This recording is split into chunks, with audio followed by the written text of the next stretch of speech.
Honourable Chair, this so-called online safety bill, I think, has become a classic example how this Parliament, this current Parliament, is making a complete mockery of the legislative process. If you examine the history of how this bill has come about and how it has been presented to Parliament, it is very clear that due process, the procedure that is there in the standing orders, in our traditions, in terms of legislature has been completely violated. This bill was gazetted on the 15th of September in 2023. 46 petitions were filed against it. When the case came up in the Supreme Court, on the very first day, the Attorney General presented 31 amendments. This was a bill that had 57 clauses. Over 50% of the bill amendments to the bill were proposed by the Attorney General. The petitioners were not informed of these amendments. The lawyers were not given any time to discuss the amendments with their clients. The case went on for 3 days without any discussion or any chance for those citizens who actually petitioned the court on this to examine or discuss the proposed amendments brought by the AG on the first day itself. So there in itself, the first violation occurred of this legislative procedure. Judicial oversight was denied, proper judicial oversight was denied, and the opportunity for the public to object to the amended bill was also denied. Then this was presented to the Sectoral Oversight Committee. And yesterday it was argued that the Sectoral Oversight Committee submitted a report in relation to the bill. I took a look at that report. It's a 2-page report basically with the agenda. There's no real discussion, no real analysis, nothing that is expected from a Sectoral Oversight Committee. So once again, it was very clear that the Sectoral Oversight Committee was simply used as a tool to bring this bill forward for the second reading. The minister who is presenting this bill is already talking about amendments to the bill. The bill has not been even passed. He is promising parties that the bill will be amended, even before the bill is passed. So that in itself shows that the minister and the government is well aware that this is a highly flawed piece of legislation. So when this is so, if the minister himself agrees that this bill needs to be amended as soon as possible, in fact, when he spoke to me yesterday, and he said that within this week, amendments will be presented to Cabinet. If that is the case, what is the mighty rush what is the mighty hurry to rush this bill through at this point in time? Why can't we take in all those amendments that have been discussed by the industry with the minister, and present a better piece of legislation at a later date if the minister himself is accepting that amendments are necessary? So at this point, this government is rushing through this flawed piece of legislation, which the minister himself is accepting, because otherwise he need not talk of amendments even before the bill is passed. Right? You're rushing through this piece of legislation with ignoring all the voices of opposition. I mean, forget political parties, forget the opposition. This government has consistently ignored the opinion of the opposition. Let's forget about that. But this government is claiming that it's going to work with the industry. It is going to work to take Sri Lanka to the next step with regard to artificial intelligence in the tech industry.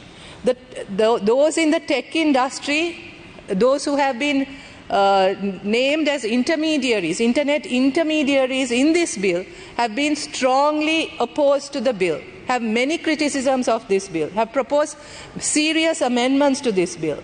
But this government has chosen to ignore that as well. So it is very clear that the intention of this bill is nothing to do with online security.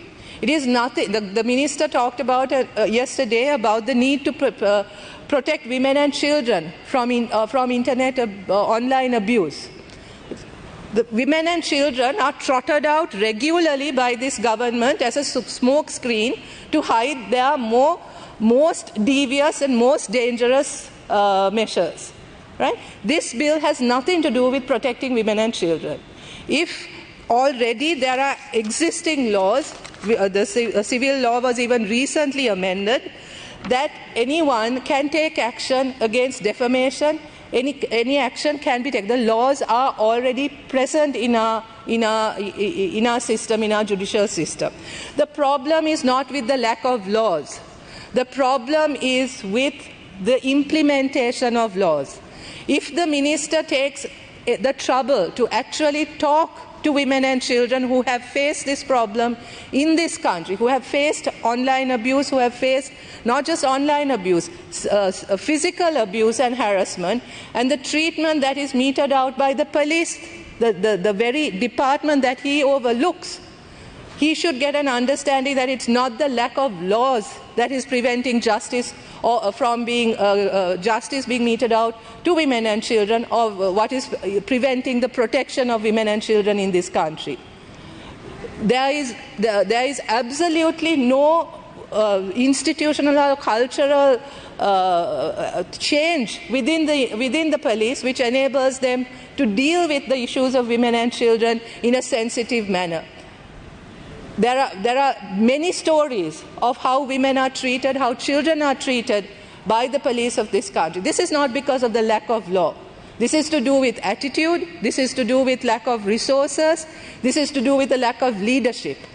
Right? So the narrative that the government is putting out, that the main intent of this bill is for the protection of vulnerable communities, is a complete lie. It is very clear that the one and only intention of this government is to suppress dissent at a time when an election is due in a few months. Listening to the speeches made by members of the government during this time, it is very clear that what is being talked about, what is being presented, is an effort to control criticism, is an effort to control dissent. All the examples that have been brought forward today and yesterday refer to attacks, to online criticisms that have been leveled against them, against all of us. That is part of public life. Deal with it. We have to deal with it. When it was all right, when it was in the favor of members of the government, when these online onslaughts were against their opponents, there was not a problem. Then it was not a problem. Now, when it is turned against them, suddenly they have become highly indignant, highly worried, and are talking about online safety. So this is very clearly, there is no use in beating around the bush here. The intent of the government is clear. This is about controlling dissent. It is about taking control of public discourse, of public narrative, at a crucial time in this country, when democracy needs to be protected at all costs. And this is this is not the intent of the government, that every instrument is going to be used to stifle dissent is very clear. But at the same time, it is important when we are thinking about this kind of legislature, when we are thinking about bringing in these kinds of laws that have an impact on certain constitutionally protected rights, there is a need to balance competing rights. This is a hugely important thing for us to consider. And in this instance, when it comes to things like online safety, because it is very much on the edge of how we balance competing rights, this becomes even more critical. In a way, the Internet and the Internet revolution has democratized the media, has democratized the sharing of information. Citizens themselves are now creating information, creating news. This is a good thing. This is not something to be scared of. This is what we want. In a vibrant democracy, citizens have to be more engaged. We cannot be afraid of engaged citizens. We cannot be afraid of critical citizens. But at the same time, we agree that there need to be measures that ensure that in the interest of allowing the right to express themselves, the idea of expressing dissent, that people are not harmed, that people are not slandered, that those rights have to be maintained. However, when there are such competing demands, we need to be... Honourable Member, you have 2 more minutes. Thank you. We need to be extremely careful about which of these rights we uphold and how we balance these many rights that as an assembly we are committed to protect.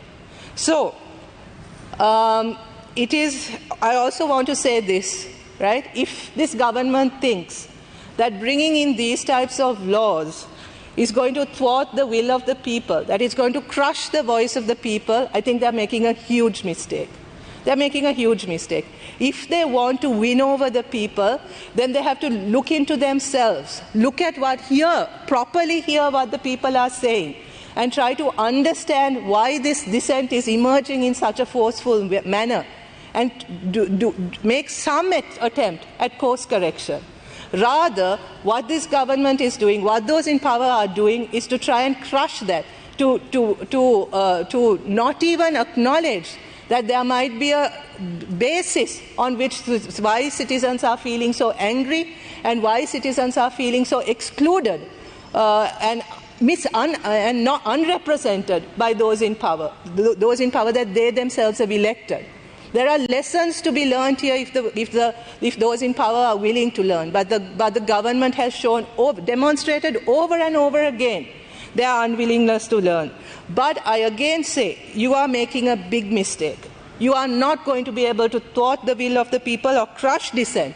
But I want you to think about this. Think about the damage that you're causing in your petty interests, in your petty efforts to maintain power at any cost. Think of the damage you're doing to this country. Think of the damage, the reputation of this country internationally.